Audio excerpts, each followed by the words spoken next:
अस्सलाम वालेकुम स्टूडेंट्स। तो क्या हाल चाल है? उम्मीद है सब खैरियत से होंगे। तो आज जो हम फिजिक्स का चैप्टर नंबर 1 शुरू कर रहे हैं, न्यूमेरिकल नंबर 1। ठीक है। न्यूमेरिकल नंबर 1 में जो हमें कह रहे थे, freezing point of mercury is -39 degree Celsius, convert it into Fahrenheit and a comfort level temperature of 20 degree Celsius into kelvin. यानी एक टेम्परेचर में सेल्सियस में दिया हुआ उसको फ़ारेनहाइट में कन्वर्ट करना है, और एक टेम्परेचर हमें सेंटीग्रेड में दिया हुआ उसको केल्विन में कन्वर्ट करना है। तो केल्विन में तो बहुत आसान है, सब जानते होंगे कि +273 करते हैं। लेकिन अपना फ़ारेनहाइट है उसके लिए क्या करते हैं? तो हम सबसे पहले तो शुरू कैसे करेंगे? न्यूमेरिकल हम लिखेंगे, गिवन की हेडिंग डालेंगे कि हमें गिवन क्या क्या है। क्योंकि बोर्ड में भी आप लोग जब इस तरीके से करेंगे ना तो ये एक अच्छा इंप्रेशन पड़ता है। गिवन फिर जो है आपको रिक्वायर्ड, जो आपको मालूम करना है उसकी हेडिंग डालेंगे। तो पहले गिवन, हमें गिवन क्या क्या है? The freezing point of mercury is -39 degree Celsius. यानी हमें फ्रीजिंग पॉइंट दिया हुआ है। ठीक है। तो टेम्परेचर दिया हुआ है सेल्सियस में, और हमें फ़ारेनहाइट में कन्वर्ट करना है। तो हम सिंपल लिख देंगे TC, temperature in Celsius. TC equals to -39 degree Celsius. ठीक है।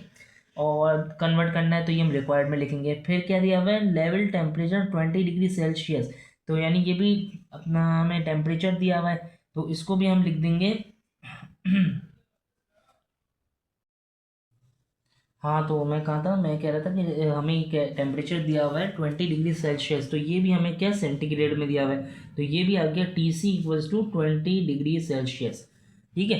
यानी एक को हमें केल्विन में कन्वर्ट करना है और एक को हमें फ़ारेनहाइट में कन्वर्ट करना है। तो रिक्वायर्ड में क्या आएगा? रिक्वायर्ड में आ जाएगा कि हमें फ़ारेनहाइट मालूम करना है। Fahrenheit equals to question mark, एक ये टेम्परेचर मालूम करना है और दूसरा केल्विन मालूम करना है। और आप टेम्परेचर भी मेंशन कर दो कि -39 डिग्री सेल्सियस, और एरो डाल दो, और यहाँ पे 20 डिग्री सेल्सियस, इस तरीके से। ठीक है। ये हो गया। अब क्या करेंगे? सॉल्यूशन। अब इसका आ गया सॉल्यूशन। बहुत ही आसान सॉल्यूशन है, कोई भी मुश्किल नहीं है। तो बस सिंपल फार्मूला लगेगा। पहले हम फ़ारेनहाइट में कन्वर्ट करेंगे, तो फ़ारेनहाइट में कन्वर्ट करने के लिए सिंपल फार्मूला है। मैं तो इस तरीके से याद रखता हूँ, 9/5 degree Celsius equals to Fahrenheit -32। मुझे यूँ आसान लगता है, लेकिन लोग ऐसे भी लिखते हैं। एक ये फार्मूला भी, इसका मतलब यूँ बन जाता है कि TC इक्वल्स टू 5/9, और इधर आ जाएगा फ़ारेनहाइट -32। ये भी हो सकता है। जाहिर सी बात है, 5 पता चले गया, 9 नीचे आ गया, और TC जो है ये मालूम हो गया। और इधर आप TF भी कर सकते हो, temperature of Fahrenheit, temperature of centigrade, ये एक ही बात है, या यूँ भी लिख सकते हो, तो कोई मसला नहीं है इसमें। तो हम बस वैल्यूज पुट करते हैं। सेंटीग्रेड हमें दिया हुआ है -39, वो यहाँ पुट करेंगे, और फ़ारेनहाइट में वैल्यू आ जाएगी। तो वैल्यूज पुट करते हैं, 9/5 और माइनस का 39 डिग्री इक्वल्स टू फ़ारेनहाइट, और माइनस का 32 भी इधर लिया है, तो ये प्लस का 32 हो जाएगा। ये आ गया बात सही है, माइनस का 32 वहाँ जाके प्लस का हो गया। अब इसको बस सॉल्व करते हैं कैलकुलेटर से। कैलकुलेटर में हमने सॉल्व कर लिया। 32 प्लस 9/5, और 9 तो मल्टीप्लाई भी हो रहा है -39 से, माइनस का 39, तो ये आंसर आ गया माइनस का 38.2। ठीक है। ये हो गया फ़ारेनहाइट में। फ़ारेनहाइट आ गया माइनस का 38.2 डिग्री फ़ारेनहाइट। यानी हम इसको ऐसे लिख लेते हैं, TF लिख लेते हैं ताकि ये सही लगे, टेम्परेचर ऑफ फ़ारेनहाइट। ठीक है। ये एक हो गया। अब हमें क्या रह गया? अब हमारा रह गया 20 डिग्री सेल्सियस को केल्विन में करना है। ठीक है। वो भी बहुत सिंपल है, 20 डिग्री सेल्सियस प्लस का 273 कर देंगे, तो ये आ जाएगा T केल्विन में। ठीक है। तो 273, 293 केल्विन, 293 केल्विन। ठीक है। ये हो गया आंसर, बिल्कुल सिंपल। और इसके बाद हम रिजल्ट लिख देंगे। तो हम रिजल्ट भी लिख देते हैं। रिजल्ट इसका क्या बन गया अपना? the temperature of Fahrenheit is the temperature, बल्कि नहीं, the temperature in the temperature in Fahrenheit scale is Fahrenheit, the temperature in Fahrenheit, ये फ़ारेनहाइट की स्पेलिंग गलत लग रही है, FAH होगा, FAH फ़ारेनहाइट, HEIT, सॉरी मैं इसको नीचे ही लिख देता हूँ। The temperature in Fahrenheit, the temperature in Fahrenheit scale is, क्या थी, माइनस का 38.2 degree Fahrenheit, and the temperature in Kelvin is, and the temperature in Kelvin scale is 293 Kelvin। ठीक है, या हम यूँ भी दे सकते हैं द 20 डिग्री सेल्सियस टेम्परेचर, या का कितना था, द, हाँ, the -39 degree Celsius temperature in Fahrenheit scale यूँ, और the end the temperature and the 20 degree Celsius temperature in kelvin scale is. ठीक है, ये हो गया, पहला सवाल हमारा सॉल्व हो गया है, कोई मुश्किल नहीं थी। अब दूसरा करेंगे, दूसरे में भी कोई मुश्किल नहीं है, सिंपल सवाल है। हमें क्या पूछा हुआ है, the boiling point of liquid nitrogen, the boiling point of liquid nitrogen हमें दे दिया, तो हम गिवन की हेडिंग डाल के लिख देंगे फ़ारेनहाइट स्केल में हमें दिया हुआ है, तो गिवन, और हम यहाँ लिख देंगे माइनस का 321 degree Fahrenheit, change it into equivalent kelvin temperature, यानी इसको केल्विन में चेंज करना है। ठीक है, तो यानी कि हमें जो है रिक्वायर्ड की हेडिंग डालेंगे,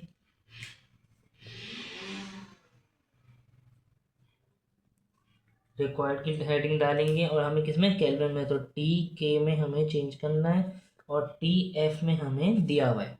ठीक है, ये हो गया। अच्छा, अब इसके ना दो तरीके होते हैं, एक तो इसका फॉर्मूला होता है जो कि बहुत मुश्किल, यानी कि उसको याद करना मैं कहता हूँ बेकार है। यानी आप जो है सिंपल काम करो, आप पहले इसको सेंटीग्रेड में चेंज करो और फिर डायरेक्ट केल्विन में कर दो, ये आसान है, क्योंकि एक फॉर्मूला आपने याद किया हुआ है तो वही यूज़ करो।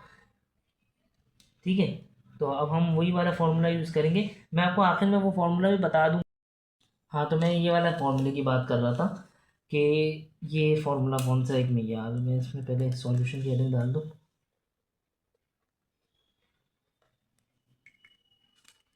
तो फॉर्मूला ये है अपना, TF minus 32 equals to TK equals to, sorry -273/100।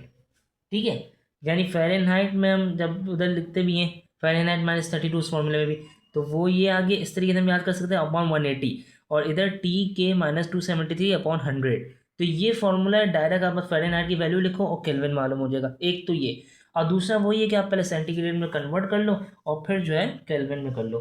तो मैं ज़्यादातर वही प्रीफर करता हूँ कि आप वही करो।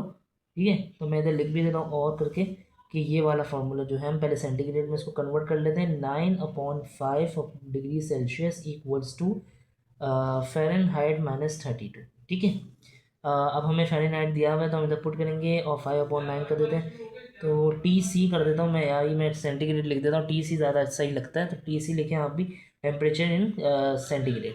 ठीक है, 5/9 हो गया, और अपना फ़ारेनहाइट माइनस, बल्कि फ़ारेनहाइट की वैल्यू डायरेक्ट लिख देते हैं, माइनस का 321 ब्रैकेट में कर देंगे इसे, और क्या है, -32।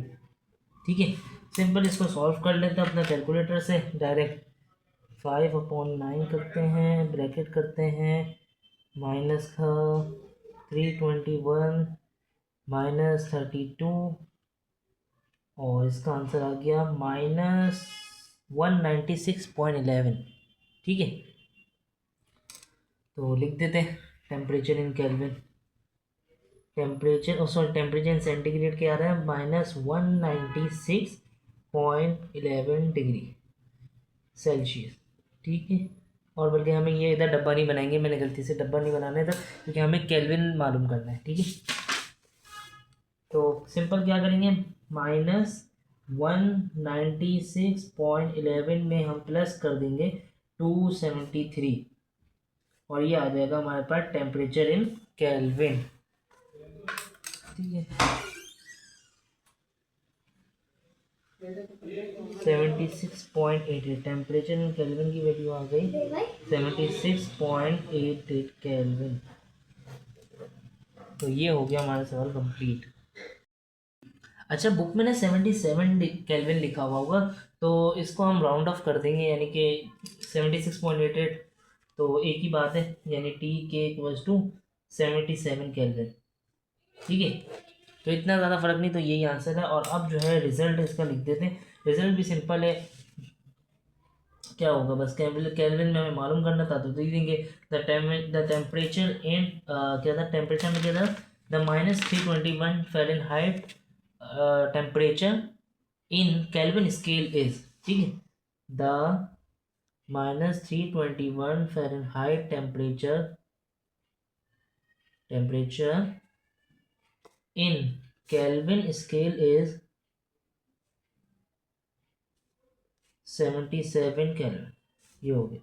ठीक है, अब हम करेंगे क्वेश्चन नंबर 3। क्वेश्चन नंबर 3 में क्या करें, calculate the volume occupied by a gram mole of a gas at 0 degree Celsius and a pressure of 1.0 atmosphere.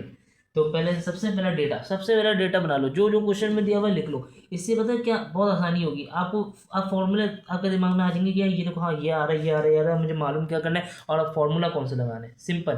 तो सबसे पहले क्या क्या दिया हुआ है, वॉल्यूम ऑक्यूपाइड बाय ग्राम, पहले तो कैलकुलेट द वॉल्यूम, तो ये तो रिक्वायर्ड में आ जाएगा। फिर लिखा है आ ग्राम मोल।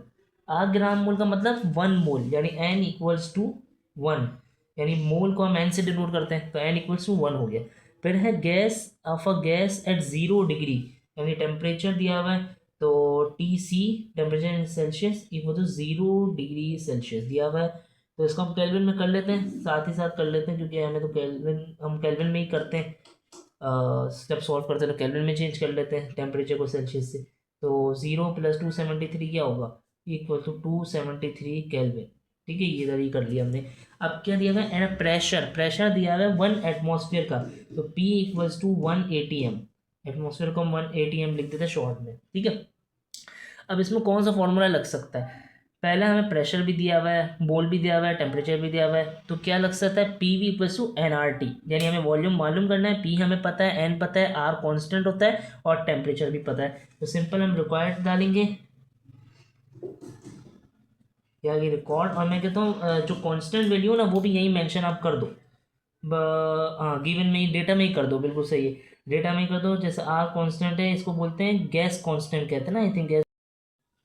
हाँ, तो मैं क्या कहता है, आर जो है गैस कांस्टेंट है, यूनिवर्सल गैस कांस्टेंट इसे हम कहते हैं। तो इसकी वैल्यू होती है 0.0821। ठीक है, और इसका यूनिट होता है, यूनिट अभी हम खुद निकालेंगे, पहले मैं फॉर्मूला लगाता हूँ, फिर मैं आपको यूनिट निकाल के दिखाऊंगा कि कैसे निकालते हैं।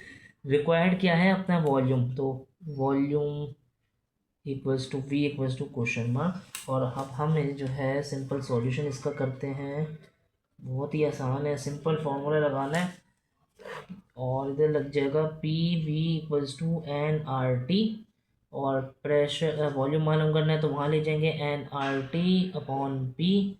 ठीक है, अब जो है हमें अब क्या करना है, वैल्यूज पुट करेंगे। 1 मोल है 0.0821, टेम्परेचर हमें है 273 केल्विन दिया हुआ, और प्रेशर जो है वो है 180 atm। तो सॉल्व कर लेते हैं, 0.0821 मल्टीप्लाई बाय 273 करा हमने, तो आंसर आ गया 22.4। 22.4 आ गया, 22.4। अब इसका हमें तो वॉल्यूम, तो देखो वॉल्यूम क्या DM³ में होता है, तो वॉल्यूम आ गया हमारे पास 22.4 DM³, या हम इसको लीटर भी लिख सकते हैं, और करके मैं लिख देता हूँ यार, स्लैश डाल, लीटर। DM³ और लीटर एक ही चीज़ है, एक ही होता है। ठीक है, ये हो गया। अच्छा, अब मैं क्या बोला था कि मैं आपको आर जो यूनिवर्सल गैस कांस्टेंट है उसका यूनिट बताऊंगा कैसे निकालेंगे। तो फॉर्मूले से निकालते हैं, मैं यहाँ लिख देता हूँ यूनिट करके, यूनिट ऑफ आर। ठीक है, आर के लिए फॉर्मूले को बना लो, कैसे बना लेंगे हम, P V Q N R T है, तो पी वी और एन और टी इधर आ जाएगा, और आर इधर आ गया। ठीक है, ये हो गया। प्रेशर का यूनिट हमें क्या गिवन है, एटीएम, तो एटीएम आ गया।